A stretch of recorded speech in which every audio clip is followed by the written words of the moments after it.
Advocate അരുണിലേക്കാണ്. Arun, ഇന്നിപ്പോൾ SFIയുടെ കുറ്റപത്രം വിചാരണ കോടതിയിലേക്ക് എത്തിയിരിക്കുകയാണ്. പാർട്ടി ആണോ ഈ വിഷയത്തെ നേരിടുക, അതോ വീണയാണോ നേരിടുക?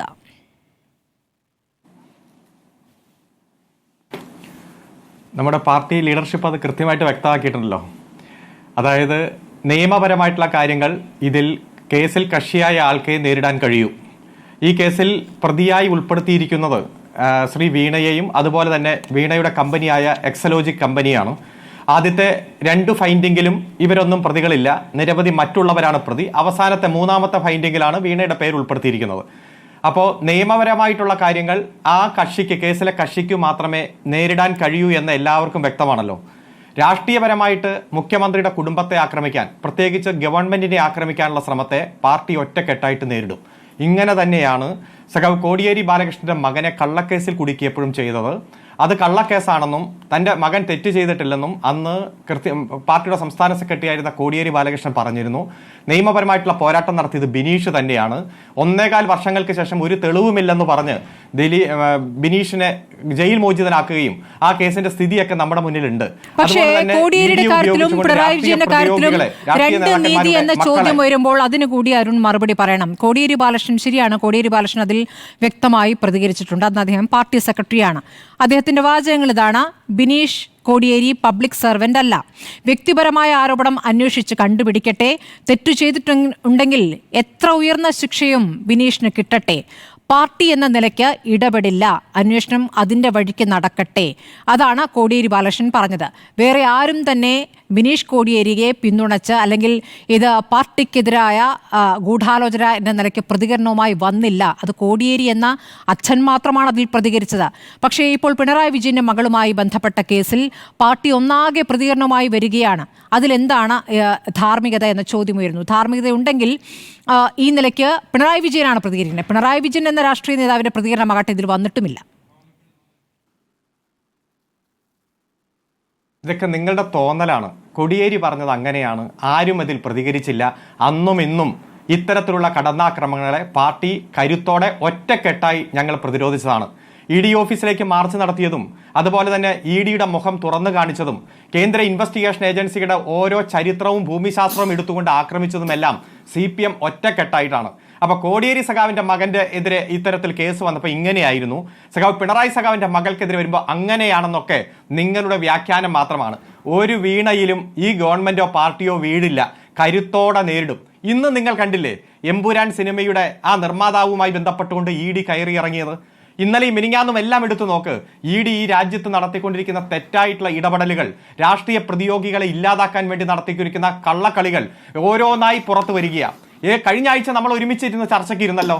ഈ കുഴൽപ്പണവുമായി ബന്ധപ്പെട്ടുകൊണ്ട് 3.5 കൊല്ലം ഈ കേരളത്തിൽ ഇത്ര പണം കണ്ടെത്തി, പണം കൂടി കേരളത്തിന്റെ ഇൻവെസ്റ്റിഗേഷൻ ഏജൻസി കൈമാറിയിട്ട് അതിൽ 3.5 കൊല്ലം അടയിരുന്ന ഹൈക്കോടതിയുടെ നിർബന്ധം വന്നപ്പോൾ അതൊരു കച്ചവടത്തിന് കൊണ്ടുവന്ന പണമാണ്. 41.6 കോടി രൂപ ഇന്ന ദിവസം ഇന്ന സമയത്ത് ഇന്നന്നെ ആളുകൾക്ക് കൊടുത്തു എന്നുള്ള പട്ടിക വരെ കേരളത്തിലെ ഇൻവെസ്റ്റിഗേഷൻ ഏജൻസി അങ്ങ് കൈമാറിയിട്ട് ആ ED നടത്തിയ ഇൻവെസ്റ്റിഗേഷൻ നമ്മൾ കണ്ടതല്ലേ. 2 ആഴ്ച മുമ്പ് സഖാവ് A.A. റഹീമിന്റെ ചോദ്യത്തിന് മറുപടിയായിട്ട് ഇന്ത്യയുടെ പാർലമെന്റിൽ പറഞ്ഞില്ലേ, 193 രാഷ്ട്രീയ നേതാക്കന്മാർക്കെതിരെ ED കേസ് രജിസ്റ്റർ ചെയ്തതിൽ 2 എണ്ണം മാത്രമാണ് ശിക്ഷിക്കപ്പെട്ടതെന്ന്. 5000 കേസ് കഴിഞ്ഞ 10 കൊല്ലത്തിനുള്ളിൽ രജിസ്റ്റർ ചെയ്ത 5000 കേസിൽ 40 കേസുകൾ മാത്രമാണ് ശിക്ഷിക്കപ്പെട്ടത് എന്ന് EDയുടെ കണക്ക് സുപ്രീം കോടതി തന്നെ എടുത്തു വെച്ച് വിമർശിക്കുന്ന സാഹചര്യം ഉണ്ടായില്ലേ. ED ആയാലും CBI ആയാലും NIA ആയാലും FSIO ആയാലും ഈ കേസുമായി ബന്ധപ്പെട്ടുകൊണ്ട് എന്താ സത്യസന്ധമായിട്ടുള്ള വിവരം നമ്മുടെ മുന്നിലുണ്ട്. എന്താണ്, ഏതെങ്കിലും തരത്തിൽ ഫ്രോഡ് കമ്മിറ്റ് ചെയ്തിട്ടുണ്ടോ, അത് പണം കൊടുത്ത കമ്പനിയും പണം വാങ്ങിച്ച കമ്പനിയും ഫ്രോഡ് കമ്മിറ്റ് ചെയ്തിട്ടുണ്ടോ എന്ന് അന്വേഷിക്കാൻ കെൽപ്പുള്ള ഏജൻസിയാണ് FSIO. FSIയെ ആരാ നിയമിച്ചത്? കമ്പനികാര്യ വകുപ്പ്. അന്വേഷണം നടത്തണമെന്ന് പറഞ്ഞതാരാ? കമ്പനികാര്യ വകുപ്പ്. ഇപ്പൊ കുറ്റപത്രം സമർപ്പിക്കണമെന്ന് പറഞ്ഞിരിക്കുന്ന ആരാ? കമ്പനികാര്യ വകുപ്പ്. ഈ കമ്പനികാര്യ വകുപ്പ് ആരുടെ കീഴിലാ? കേന്ദ്ര ഗവൺമെന്റിന്റെ കീഴിൽ. ആരെങ്കിലും ഇല്ലീഗൽ ഗെയിൻ നേടിയിട്ടുണ്ടോ, ഇല്ലീഗൽ ലോസ് നേടിയിട്ടുണ്ടോ? പരിശോധിക്കട്ടെ. പരിശോധിച്ച് കണ്ടെത്തിക്കോട്ടെ. അപ്പോൾ അത്തരം കാര്യങ്ങളിൽ ഇതിൽ പ്രതിയാക്കപ്പെട്ടിരിക്കുന്ന വീണയ്ക്ക് തന്നെ പ്രതിരോധിക്കാൻ കഴിയൂ. താൻ ഒരു തരത്തിലും ഒരു ഇല്ലീഗൽ ഗെയിനും ഉണ്ടാക്കിയിട്ടില്ല, ഇല്ലീഗൽ ലോസും ഉണ്ടായിട്ടില്ല. 3.5 വർഷം ഞാൻ കൊടുത്ത സേവനത്തിന്റെ പ്രതിഫലമാണ്. അതെന്താണ്, എങ്ങനെയാണ് അവർ വിശദീകരിച്ചോട്ടെ, അത് അവർക്കേ പറ്റൂ, ആ കമ്പനിക്കേ പറ്റൂ, അത് ചെയ്തോട്ടെ. പക്ഷെ രാഷ്ട്രീയപരമായി മുഖ്യമന്ത്രി ആക്രമിക്കാൻ എന്തിനാ ഇപ്പോൾ പാർട്ടി കോൺഗ്രസ് നടക്കുമ്പോൾ, പ്രത്യേകിച്ച് ഡൽഹി ഹൈക്കോടതി വിധി പറയാൻ മാറ്റിവെച്ചിരിക്കുന്ന കേസ്, ആ ജഡ്ജിയെ സ്ഥലം മാറ്റി, അലഹബാദ് ഹൈക്കോടതിയിലേക്ക് സ്ഥലം മാറ്റി. അതിനുശേഷം മറ്റൊരു ജഡ്ജിയെ അപ്പോയിന്റ് ചെയ്തു.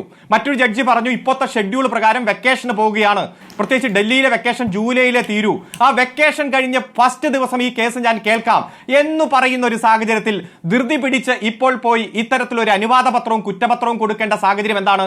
കഴിഞ്ഞ 1.5 കൊല്ലമായി ഈ കേസ് ഡൽഹി കോടതിയിൽ പെൻഡിംഗ് അല്ലേ? അതിനിടയിൽ ഒന്നും കൊടുത്തില്ലല്ലോ. വിധി പറയാൻ മാറ്റിവെച്ച കേസിൽ എന്താ കൊടുക്കാൻ കാരണം? പാർട്ടി കോൺഗ്രസ് നടക്കുന്നു. പാർട്ടി കോൺഗ്രസിന്റെ ഭാഗമായി CPM ഈ രാജ്യത്തെ തന്നെ യഥാർത്ഥ പ്രതിപക്ഷത്തിന്റെ ഉത്തരവാദിത്വം നിർവഹിക്കുന്ന സാഹചര്യം വരുന്നു. അതുപോലെ തന്നെ ഇവിടെ നിയമപരമായി വീണ തൈക്കണ്ടിയിൽ അത് നേരിടും. വീണ തൈക്കണ്ടി തന്നെയാണ് നേരിടേണ്ടത് എന്നുള്ള യാഥാർത്ഥ്യം അവിടെ നിൽക്കുന്നു. അഡ്വക്കേറ്റ് അരുൺ, പക്ഷേ ധാർമ്മികമായി മുഖ്യമന്ത്രി എന്ന നിലയ്ക്ക്, പബ്ലിക് സർവന്റ് എന്ന നിലയ്ക്ക് മുഖ്യമന്ത്രി വിഷയത്തിലൊന്ന് പ്രതികരിക്കണ്ടേ? ഈ പറയുന്ന രാഷ്ട്രീയ വേട്ട എന്ന പ്രതികരണമെങ്കിലും നടത്തേണ്ടേ? എന്തുകൊണ്ടാണ് അദ്ദേഹം പ്രതികരിക്കാത്തത്? ജനത്തിനറിയണ്ടേ? അത് നിങ്ങൾ മാധ്യമങ്ങളല്ല അജണ്ട തീരുമാനിക്കേണ്ടത്. കൃത്യമായി മുഖ്യമന്ത്രി പ്രതികരിക്കേണ്ട സമയത്ത് നന്നായി ഈ വിഷയത്തിൽ പ്രതികരിച്ചിട്ടുണ്ട്, ഇനിയും പ്രതികരിച്ചുകൊണ്ടേയിരിക്കും. ഇവിടെ കൃത്യമായി നമ്മുടെ ഇന്നിപ്പോൾ സുരേഷ് ഗോപി മാധ്യമങ്ങളുടെ നേർക്കെടുത്ത നിലപാട് പറയാതിരിക്കും. നിങ്ങൾ അജണ്ട നിശ്ചയിക്കേണ്ട, നിങ്ങൾ എന്നോട് ചോദ്യം ചോദിക്കേണ്ട, ഞാൻ തീരുമാനിക്കും എപ്പോൾ പറയണമെന്ന രൂപത്തിലല്ല ഇതിനെ കാണേണ്ടത്. മുഖ്യമന്ത്രി ആയത് എങ്ങനെയാണ്? ഇവിടെ ജനങ്ങളുടെ മുഖ്യമന്ത്രിയാണല്ലോ.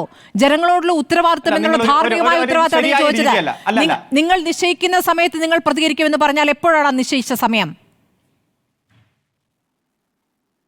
നിങ്ങൾ ക്യാമറയ്ക്ക് മുന്നിൽ പ്രവർത്തിക്കുമ്പോൾ ഞങ്ങൾ ജനങ്ങൾക്കിടയിൽ പ്രവർത്തിക്കുന്നവരാണ്.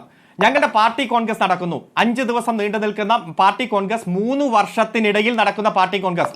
അതിനിടയിൽ വന്ന് മുഖ്യമന്ത്രി ഇടയ്ക്ക് വന്ന് പ്രതികരിക്കുന്ന ഏതെങ്കിലും ഘട്ടം നിങ്ങൾ കണ്ടോ? ഇതിന് മുമ്പ് എന്തെങ്കിലും? അത് പ്രതികരിക്കേണ്ട സമയത്ത് പ്രതികരിക്കും. കൃത്യമായി ഒരു മടിയുമില്ല. ഇത്തരം കാര്യങ്ങൾ പ്രതികരിച്ചുകൊണ്ടിരിക്കുന്ന ആളാണല്ലോ കേരളത്തിന്. ശരി, വീണ തൈക്കണ്ടി എന്ന വ്യക്തിയുടെ കമ്പനിയും മറ്റൊരു കമ്പനിയും തമ്മിലുള്ള കാര്യത്തിൽ പാർട്ടി